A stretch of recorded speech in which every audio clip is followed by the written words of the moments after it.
Coming up, the New York Football Giants are underway with their training camp. What can we expect from certain position battles? And also taking a look at the visit from Greg Van Roten.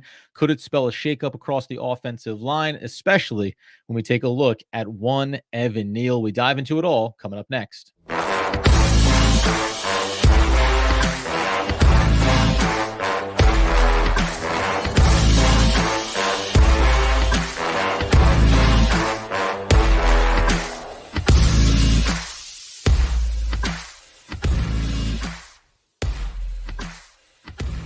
Yes, my friends. It is OGP, the One Giant Podcast, where, of course, I am your host, Adam Armbrecht, breaking down the New York Football Giants, getting into training camp, getting only, 6 Sundays away from official regular season NFL football. That seems not nearly as far off as it should be. Also going to have the 3 preseason games as well. One of the things that we're going to try to do across the course of this offseason is connect with, first up, Detroit Lions, and take a look at players and positions on their roster where they feel like they are a deep team, they're an established team in terms of their depth chart, and potentially finding players that could shake free for the New York Football Giants, who, no matter what, are still going to be looking around this roster and finding areas to improve.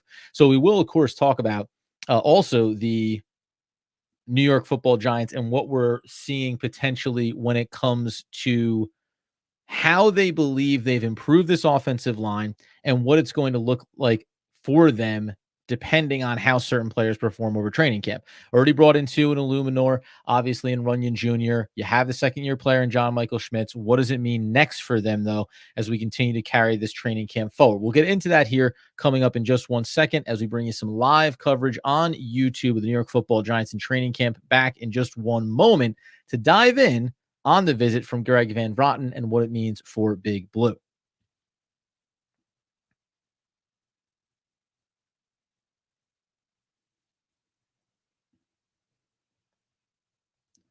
All right, so continuing this conversation here live on YouTube, if you're joining us, we'll go ahead and get our rundown updated as well as we're talking about not only you can see training camp, yes, rookies, certainly. We've talked about some of these guys before and veterans that are going to be included as well.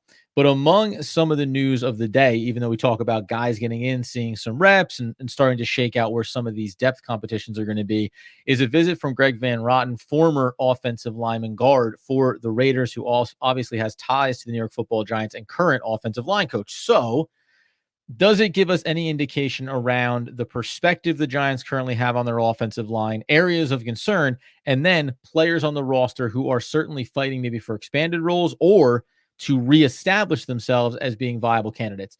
I'll go back to one of the things that we saw coming out of Hard Knocks. We'll obviously have a fresh episode of that up tomorrow, and we'll go ahead and break it down on Wednesday's episode. But when we think about this offensive line and the moves that they made in the offseason, bringing in Illuminor and bringing in John Runyon Jr., on what was the third episode? I think it was the third episode of Hard Knocks. You have Joe Shane say, we bring in Illuminor, we'll go ahead and check off the box at right guard or right tackle. That's going to be our starter there this upcoming season. And then we'll go from there with other moves that we want to make across our roster. So at first glance, you say, okay, then we get into some of the OTAs. We see these working on the left side a little bit. Maybe you want some, positional versatility. Illuminor says, yeah, we all have our preferences, but I'll play wherever. Runyon kind of indicates the same thing as well. If you think that Greg Van Roten, who's 34 years old, by the way, did play high volume of snaps a year ago, certainly has consistency and is a veteran presence. If you believe that a visit like this is an indication of competition, legitimate competition for this offensive line, then it expands in a very specific way. If you think that he's 34 years old, he has experience, offensive line coach Priscilla wants to have some of that familiarity, maybe help some of the other younger players come along, then it just kind of speaks to interior depth and how we feel about this Giants offensive line heading into the regular season. But if we take a look at the depth chart as it currently stands, and remember, a couple of the players that we've talked about before in this offseason coming into significant years for themselves, it goes beyond Illuminor, obviously, beyond John Runyon Jr., and even Aaron Stinney, the 3 high-profile guys that were brought in over the course of this offseason. It also goes to Marcus McCathan, and what are the expectations for him? It goes to a Joshua Zudu, and what are the expectations for him? So on the one hand, you have veteran experience that can help young players come along, and on the other hand, you have multiple draft picks, even if they're mid and late round draft picks, that may not be working out for Joe Shane. The other way to look at this, and I think if you want to go with, hey, the New York Football Giants want to be competitive this upcoming season, they don't want to feel like they have holes potentially coming out of camp, and holes that if you go into the regular season with, you're going to find yourself in similar waters, getting yourself 2, 3, 4 weeks through the season, and then turning around and having to say, okay, now we need to shuffle our offensive line. So, as the example, which also ties back into offensive line and maybe past mistakes made, if Evan Neal is on the precipice of losing, you can't really say his starting right tackle job with injuries and everything else, but just losing status within the room in terms of a right as a high top 10 first round draft pick to be set as the starting right tackle, his job to lose, quote unquote, then it starts to open up a lot of things. So if you went into the regular season with Evan Neal at the right tackle, and let's just say Runyon at right guard, John Michael Schmitz at center, left guard by Illuminor, and then obviously Thomas at left tackle. If that shakeup comes 2, 3 weeks into the season, well, now what is the solution here? We talk about Joshua Zudu. We talk about some of these other players that are on the roster. If the pivot is, as we heard them mention in Hard Knocks, we're going to take Illuminor, bring him over to the right tackle position because that's where we like him on the right side of this line. Okay, now you're going to open up the hole on the left guard position. Is Azudu capable of that role? Is McCathan capable of that role? Stinney, you talk about other players that are on this roster right now. Or are you bringing in potentially a player like Van Roten to say, hey, if we had to make a pivot here, we can go ahead and have a veteran, experienced interior offensive lineman that could plug right in if we need to shuffle the line. My preference here would be whatever choices you're making, it's all in the vein of having a clear 5-man starting unit when you go to the regular season. Do I love the idea of bringing in a 34-year-old offensive lineman? No. You can also go back to the discussions that we've seen behind the scenes on Hard Knocks with Joe Shane and understand like they want to get this fixed. And the first iteration of how they wanted to address the line was about saying, hey, we're going to have these players set here for the next 3 and 4 seasons. Let's put an offensive line in place that does not need to be tweaked, altered, changed, or shifted over the course of a season or over the course of the next couple of seasons. Now, Andy and I had talked about Robert Hunt, obviously ends up signing with Carolina, formerly of the Dolphins. There is a different world where if you sign him, while you may not get another player on the offensive line, you might feel stronger at another position. Or if you end up getting him on the offensive line, you make different decisions around where you're going to spend additional money. Does that mean the trade for Brian Burns? Does it mean how you're going to allocate maybe on potential players that become available on the market? Sure. These are all versions of how the offseason could have played itself out, how the draft could have played itself out, that give us some, in one sense, security that Joe Shane had these players on the board, Illuminor, John Runyon, and had a sense of where maybe the market was going to be as the offseason progressed. And on the other side of it, still very much an offensive line in a state of flux that's going to have questions be asked of it all throughout training camp. And Runyon and Van Roten, coming in does not indicate automatically that he's going to be on this offensive line or on the New York Football Giants this season. But having a veteran this early in for a visit as training camp just gets underway should tell you everything you need to know about the confidence in certain key positions. And that's specifically when we talk about Evan Neal and we talk about the right tackle spot. So currently on your roster, you have a viable player in Illuminor that I believe the Giants look at and say, if we needed to move off of Evan Neal as a starter, we go ahead and plug him in over right tackle. Job is done. At this moment, you'd still be asking questions about who fills in at left guard, whether that's Runyon swinging over and then it's a right guard opening, whatever, however you want to look at it. There's still going to be a guard question being asked. And as Andy and I had mentioned previously, you're still going to have at least some question here coming through training camp about John Michael Schmitz. High draft pick, considered to be the best center. He came out old at 24 years old. So you're already talking about a player that should be very much in his prime of his career and helping to anchor that offensive line. So hopefully with a new offensive line coach, hopefully with some veterans brought in here in free agency, the stability does start to come through. But as it stands right now, I would call this a first sign indicator that the Giants are very much aware and ready to have to continue to make adjustments to this line.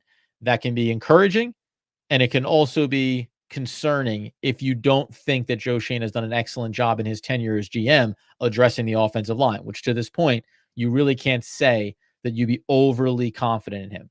Andrew Thomas is the holdover. You have not had any other hits of your own account, no matter where you took them in the draft. No one else to this point brought in via the draft by Joe Schoen has been a hit. John Michael Schmitz very much can be. I'm not going to put him in the Evan Neal category after his rookie season. But as it stands right now, there's only one success on that offensive line, and that's from the previous regime, and that's Andrew Thomas. So Joe Schoen has to confirm for us. John Runyon Jr. has to confirm for us. Illuminor has to confirm for us, as does Brasillo, the offensive line coach, that, hey, it was a combination of coaching, consistency, injuries, QB play. Like, all these things can play a factor. But okay, let's go ahead and get it cleaned up, right? Let's get it cleaned up this offseason in this training camp. So when we talk about getting to some of these preseason games, we see some nice consistent reps from the presumed starters, and then we see some good reps showing competition for backup and depth roles across this line. So that's kind of the biggest news, I would say, coming out of training camp to start, is that the Giants are obviously looking across this roster and finding areas to improve. Coming up here in a second, let's take a high-level view at this roster too as we get into training camp, because I think there has been a shift here. As we get into year number 4 of the Joe Schoen, Brian Daboll roster and regime, what feels different from a high level on this roster, and what are questions that still need to be answered? We'll get into that here coming up in just one moment. So as we continue over on YouTube Live, we say a shout out to Cy Guy Bry. I saw him there in the comments. I'm not sure what you threw up. We'll go ahead. We'll go ahead and get you covered here. Let's say the 2024 season is all about the offensive line, period. Okay. Yes, I agree. I agree. It's also been about the offensive line in 2023, in 2022, in 2021, right? Like, this has been an ongoing saga. I had done this on a previous episode when we were talking about the offensive line, and I'll try to get it pulled up here in the background, because I do think that it was noteworthy when we talk about the Giants rosters and where this offensive line, has been year over year. So if you think back to where they were at the start, just at the start of the Joe Schoen era, that's actually even an easier way to think about it, rather than we could go all the way down the rabbit hole and talk about how many times have they drafted player X, Y, or Z. It hasn't quite worked out that way. Like, all of those things are true. But if you go back and you look at the number of players brought in over the past now 4 seasons, including the draft classes, and where the team has been from a success or lack of success standpoint, it's been a problem. It has been a massive problem. That, let's just talk about the draft, as we said here, for the New York Football Giants. If we go back into this draft class, we obviously know we're not talking about offensive linemen coming in here. Talked about John Michael Schmitz a year ago, only offensive lineman taken in the 2023 draft. Okay, let's wait and see. The year prior in 2022, Evan Neal, right now, hanging on the edge of being a bust. You talk about Marcus McCathan, nowhere to be found right now. Has had some injuries, you could say, but certainly has not been, with just 16 games played now, going back to 2022. So we are now entering year number 3. He's played less than a full season worth of games, and obviously has not found that spot for himself. And we acknowledge that this is a player we're talking about being taken in the 5th round, 173 overall. But the year prior, again, which goes now to the previous regime, but you're talking about no offensive lineman taken that year, which obviously we talked about at the time being a massive decision and a massive problem.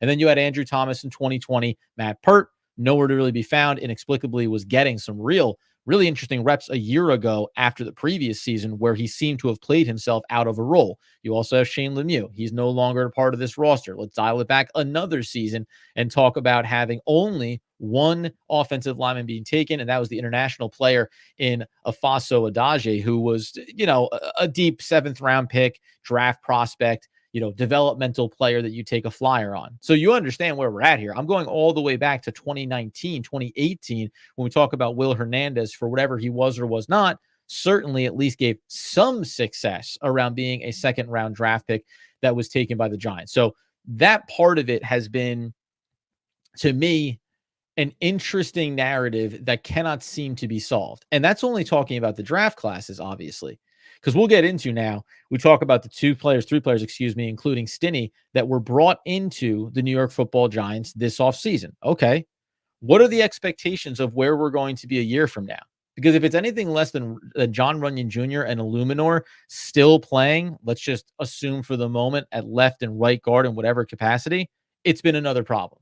It's been another problem, and it's been another failure for this team. And it also means that you'll be going right back into it and saying, okay, how are we looking when we talk about the need for offensive linemen next offseason via the draft, via free agency, and whether or not we think we're going to be able to solve those problems. And I'll say, too, we've talked about coming into this training camp and this season and asking the big question, is Joe Shane or Brian Dable going to be on the hot seat? I personally don't think so.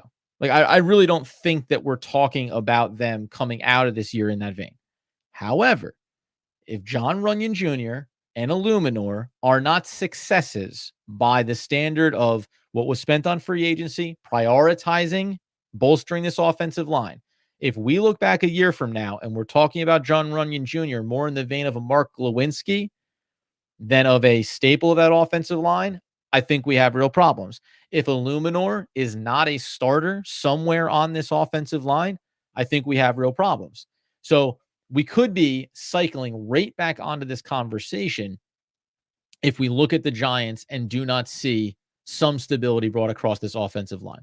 I want to take a minute to make sure that I pull up here when we talk about who they've had in here across this offensive line, and then we'll expand it away from it and just kind of highlight, as I mentioned, at a high level, what feels different about this team now than it maybe did when we were coming out of year one, year two, playoff appearance, not having success in year number 3, obviously, the injuries, but what feels staunchly different about this roster? Let's get into that here in just one moment. And again, remind everybody the long path that has been unsuccessful for the offensive line for the New York Football Giants as we're live over on YouTube as training camp, veterans, rookies, everybody in the building. Finally, we are starting to build towards preseason football and building towards that regular season, which looms as we finally get to the end, towards the end here, mid-July, getting the back end of July, we're finally counting down to beginning of September when real meaning football gets played, and we can start having conversations about who looked good in training camp and who actually translated that to success on the field. Back in a moment, continuing the New York Football Giants coverage.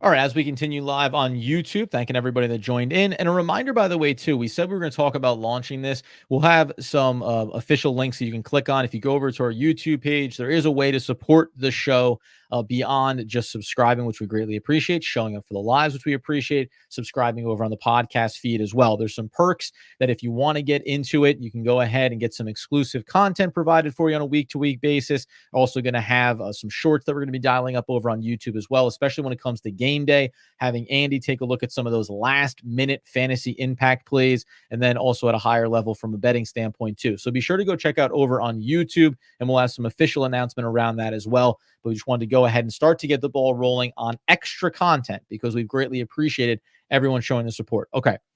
First, before we go high level, let's drill down on this one last time. So I mentioned the players that were drafted. But if we go back just to, as we're going to enter the 4th season, let's just do the last 3 years. So since Joe Shane came into, as we enter the 4th season, right? Now he's coming off of the 2020 year where it's Cam Fleming, it's Kevin Zeitler, it's Nick Gates, it's Shane Lemieux, and then it's obviously Andrew Thomas. So I got 4 guys across that offensive line that are no longer here. The following season, we've got Nate Soldier, Will Hernandez, Billy Price, Matt Skura, and still Andrew Thomas. That's 4 more guys that are no longer a part of the offensive line.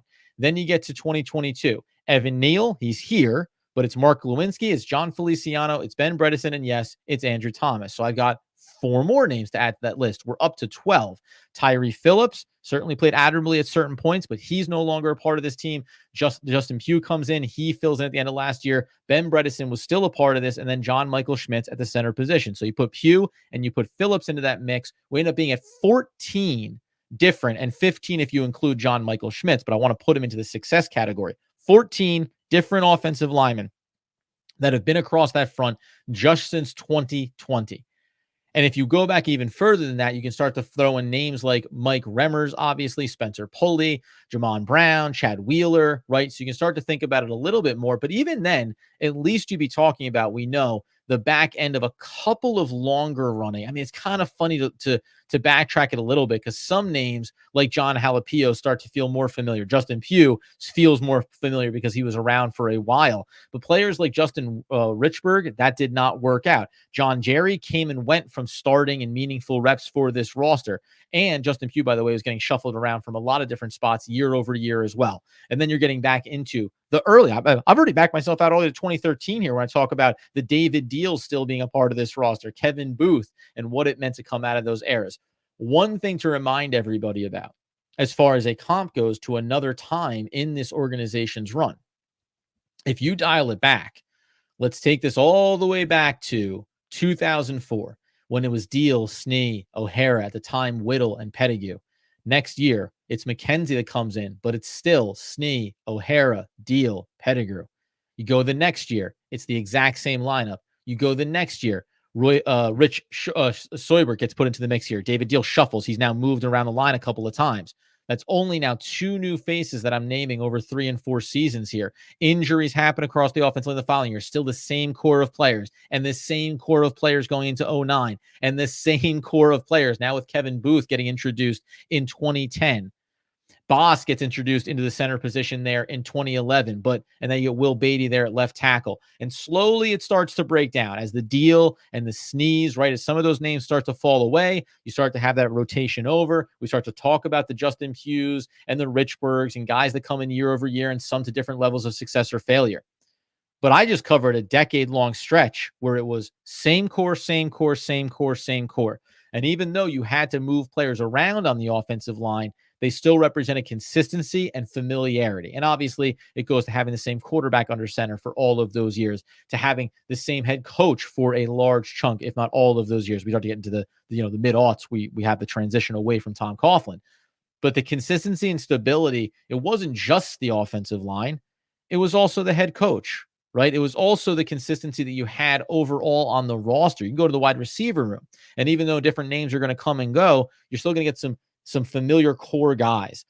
Even though the NFL has gotten a little bit more broad stroke when it comes to longevity of individual players and how long you're with a roster, you still have to have these players that you can hang your hat on. And even if they're not there for 10 to 15 years over their 5 or 6 year careers with a team, they not only give you stability immediately when they enter the building, they also help usher in the next wave of players behind them.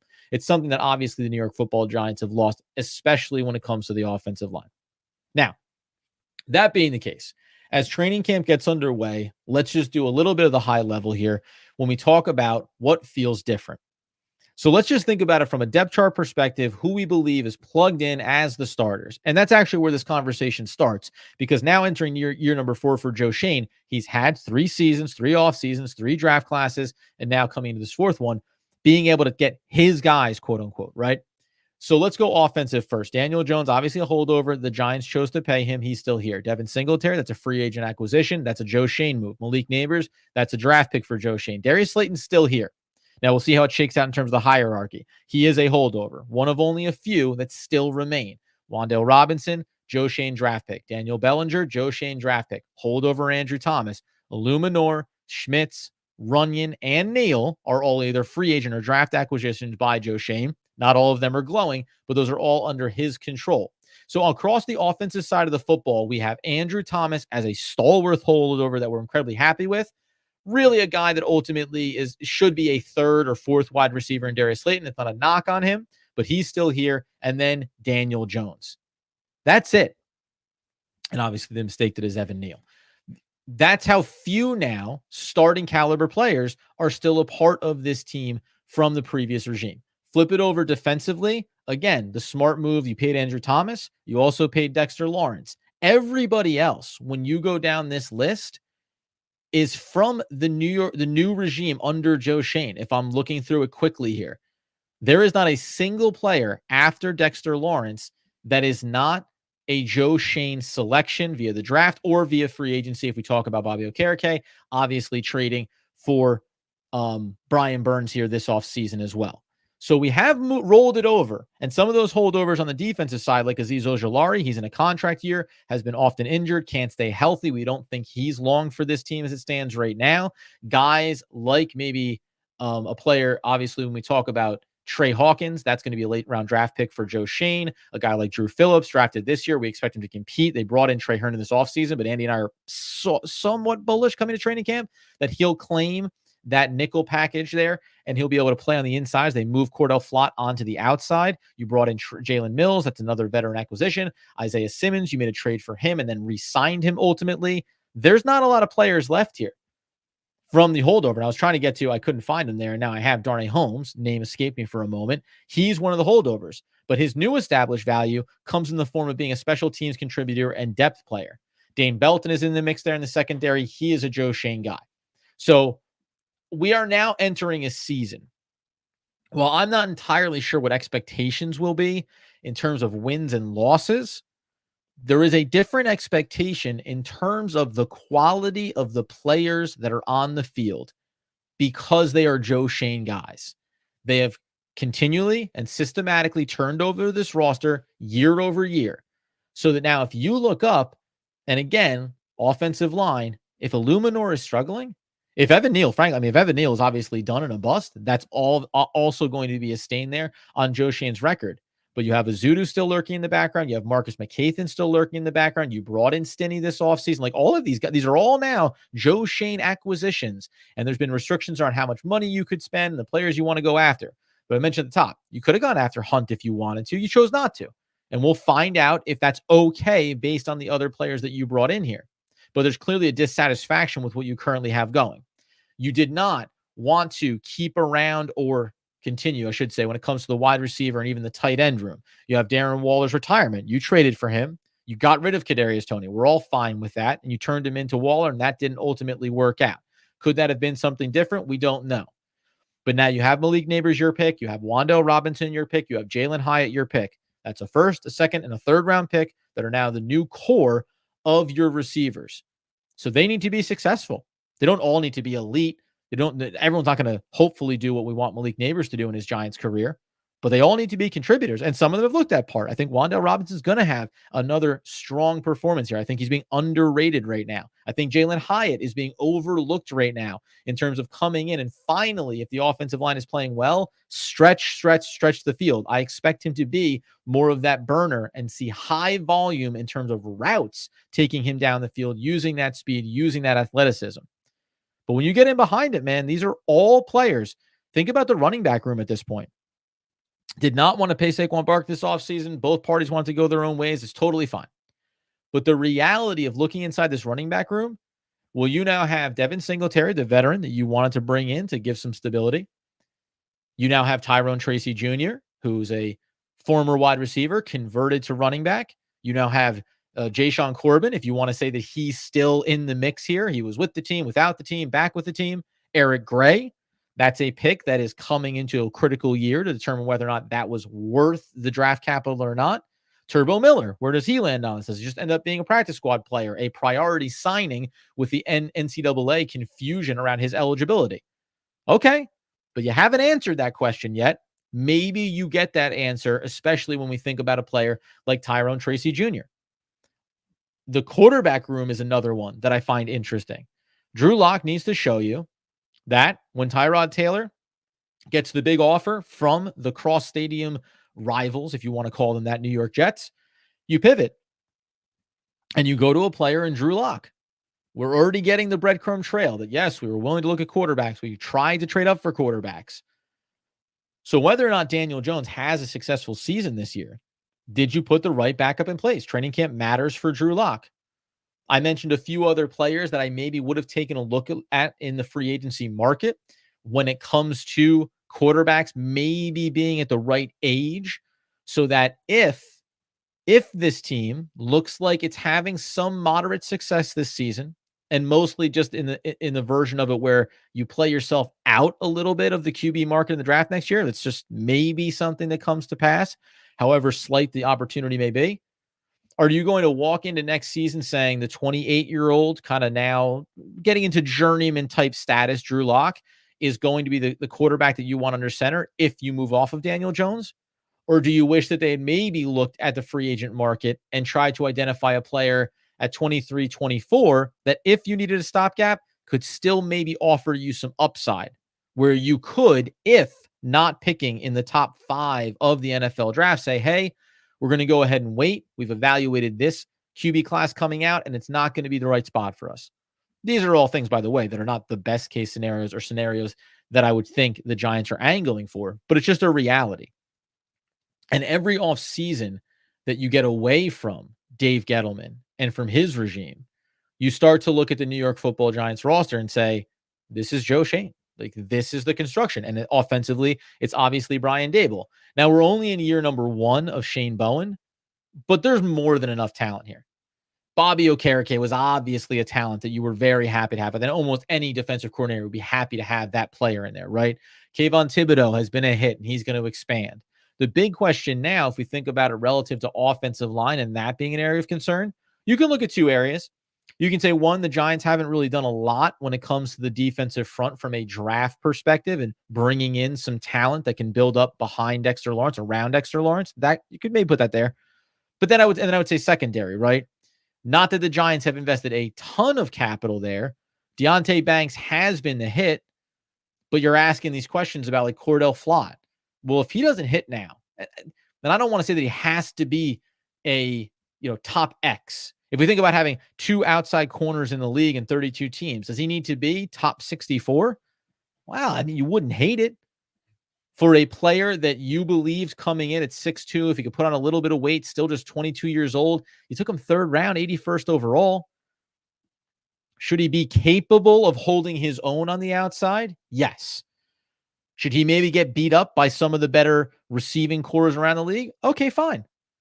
But if he ends up not hitting, now we're right back into the blender on this secondary and saying, okay, we love Deonte Banks. We think Pinnock has been a great success story, getting him off the practice squad from the Jets. Are you going to bring him back on another contract? And then you look at a Dane Belton and say, where is that next step for him? And of course, the rookie Tyler Nubin, who I am cautiously optimistic is going to come in and make some real noise very early on, especially as we know from a ball hawking standpoint. And he comes in, by the way, 6'2", 210, the size, the measurable is great. He's 23 years old, and he's your 2nd round pick, 47th overall. So the clock does start ticking on players that come in somewhat old to have an immediate impact when they walk in the door. And again, I keep reiterating this, unlike over the 1st, 2nd, and 3rd seasons, this is now littered with Joe Schoen players. This is his roster construction. So there's no more, well, yeah, if we can just get away from this, if we can just move off of that. And by the way, it includes the decision to sign Daniel Jones, right? We're going to do the alternate universe episode where we talk about how this offseason could have played out differently. Andy and I are going to have, staunchly different, maybe not, but I think we're going to have different versions of how offseason draft and free agency could have played out for the Giants and what these rosters would look like.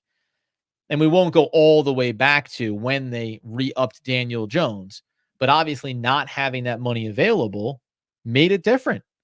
Remember, go back to the Hard Knocks when you heard Joe Schoen say, we're talking about veterans. Hey, we want to get Tyrod back. And then if not him, and listen, I mean, he threw out, Joe Flacco's name. Maybe that was just a courtesy, but he also threw out, guys like Gardner Minshew. And again, I'm not telling you Gardner Minshew is a franchise quarterback that just can't find the right landing spot, but he's shown you enough that if you looked at this roster and said, we want to be able to maybe trade a little extra up to get the rookie quarterback, but then we want to have the veteran in place. Or even if we can't go get him, we want to continue to add more pieces. We want not only to trade for Brian Burns, we also want to sign Robert Hunt, right? We want to go after Christian Wilkins early in the offseason, pair him with his buddy Dexter, and make different decisions from there. It matters that you have money tied up into that quarterback spot. So that's something else that we're going to look at here. But on the high level, as training camp gets underway, we are looking at Joe Schoen's roster, right? 95% Joe Schoen's roster. And if there's one thing that you would point and say, what do you need to see? You need to see his guys join the Andrew Thomas and Dexter Lawrence group. And Thibodeau is already in there, so we can consider that a big success. But you need to see, even as a rookie, Malik Neighbors join that group as the core, as the best players on the roster. You need you need John Michael Schmitz. Even over the veterans they brought in, John Michael Schmitz needs to join that group of being, hey, this is a core guy that is having success here. The free agent acquisitions have been good. Bobby Okereke. We think Brian Burns is at least easy to put a pretty good baseline on.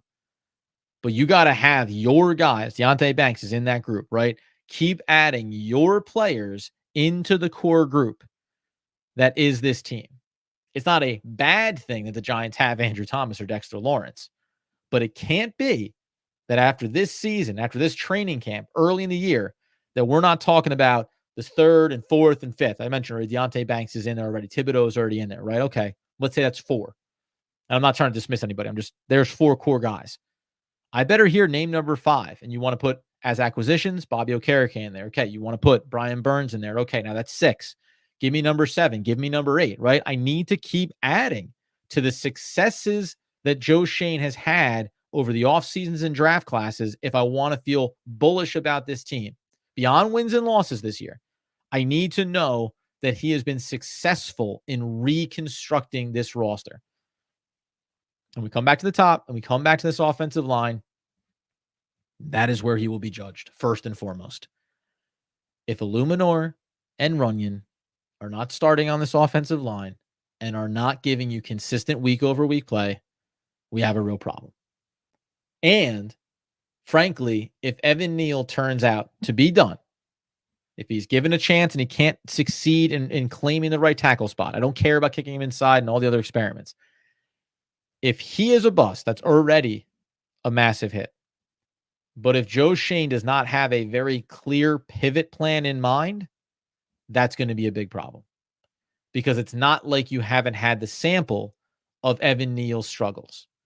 So if having Illuminor on this roster is the ready to pivot move, okay. But then tell me who's plugging in. Said it before. Can it be Josh Azudu? Maybe. Is he your guard, backup guard? Is he your backup swing tackle? We don't know. McCathan? We don't know. Some have offered some flashier moments than others. Some have struggled. Where is the answer going to be here when we look at this offensive line? Because everything else after that just is not going to matter. You could see some flashy plays, elite plays, electric plays from Neighbors, from Wan'Dale Robinson, from Jalen Hyatt, maybe even some from Devin Singletary. But if that line is not fixed, if it does not look competent, then we're going to have real problems for this organization, right? We're going to be having real conversations about what has gone right or wrong for this team under Joe Schoen. So it's not a bad thing. Hopefully training camp gives that sample size that gets us excited about it. As we go forward, so we know tomorrow night will be the next episode of Hard Knocks, but we will go a little bit deeper here. So I've talked about a lot of high-level positions and a lot of names that have been brought in here. Okay, fine. But now we'll talk about how does the running back room look successful? What do we need to see from who there? And we've had some talks about Tyrone Tracy Jr., maybe Turbo Miller. Do we think that, not unlike bringing in an offensive line free agent visit, will we hear about that when it comes to the running back room too?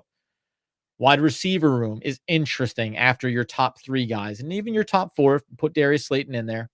We're going to have a discussion about why I love Darius Slayton. He's deserving of getting that kind of little bump in his contract. And also, if I could take him and turn him into a secondary player, yes, I would make that option to continue to balance out this roster. Going to talk about the battles in the secondary. Going to talk about Azeez Ojulari. We talked about him before. We're going to keep talking about him. Can we turn him into something else that we may need? Is there belief in players like Fox and the value that Simmons brings into this versatile defense? Does Darian Beavers come back healthy at all here? You mentioned Anderson getting talked about in Hard Knocks. How do these guys perform in training camp where you look at the overall roster balance and say, hey, if we make a move with a Darius Slayton or an Azeez Ojulari, 2 holdovers from the previous regime, and we bring ourselves better balance, not necessarily better players in totality, but better balance on both sides of the football. These are the things that I think are really exciting. That being the case, we'll leave it there for today. We'll come back and we'll talk more about takeaways. We're trying to line up actually a guest here as well as we work our way through the week. So stay tuned for an update around that. But we'll talk about what we've seen so far in training camp. What are some of the whispers from the beat reporters? Player X is looking good. Wide receiver Y with flashy plays. Secondary, right? Ball hawk Trey. We've already gotten some Trey Hawkins like, hey, he's back in the mix here. Flashed early last year, really stumbled. Okay. Can he go ahead and claim a role for himself? He's an interesting depth chart piece to have a conversation on here too. So we'll get a little bit deeper on all those. Then on Wednesday, we'll be talking about Hard Knocks. And then, as I say, we'll have our dates kind of announced for some of the preseason games and some crossover episodes to get insights from other teams about some of the targets the Giants could look at who could be cut candidates around the league. Still in the mode of needing to improve depth, improve this roster, and improve the balance on both sides of the football. So that's going to be fun too. The ways that you help us. You get over to YouTube. If you're watching us now live, thank you very much. Feel free to give us a follow, to turn on the alerts, to go ahead and subscribe on your podcast feeds, leave glowing 5-star reviews. That really helps us. Subscribe on the podcast feed. That really, really means a lot to us. And then, as I mentioned, we just started rolling out a new support avenue for you over on YouTube as well. It's going to come with some extra perks, some bonus content exclusive to different member tiers. And then if you just want to throw up a little bit of support our way as we show up all throughout the offseason, all throughout the regular season, we greatly appreciate it. It's what keeps the lights on and allows us to keep pursuing doing more and more New York Football Giants content. So that is the agenda here. That is the agenda for training camp for the Giants. And hopefully we continue to have conversations along the way where more players confirm our optimisms rather than elevate our worries and concerns, which have been a problem, right? That has been more often the case in previous off seasons. But we'll find out. And obviously, watching some of these electric playmakers is going to be good. And yes, Daniel Jones will be front and center in that conversation too, because guess what? He's the starting quarterback for the New York Football Giants. No matter what you think about him, no matter what you think is going to happen a year from now, he's healthy. He's going to be playing, and we're going to need to be pulling for him to do a good job if we want this offense and this team to have a good first season. That being the case, we will, of course, continue to cover the New York Giants all week long, all training camp long. Follow us over on X at Adam Armbrecht, at AMAC214, and at One Giant Podcast. And as Andrew Mackowitz would want you to know, until the next time, till the best times, as always, let's go Big Blue.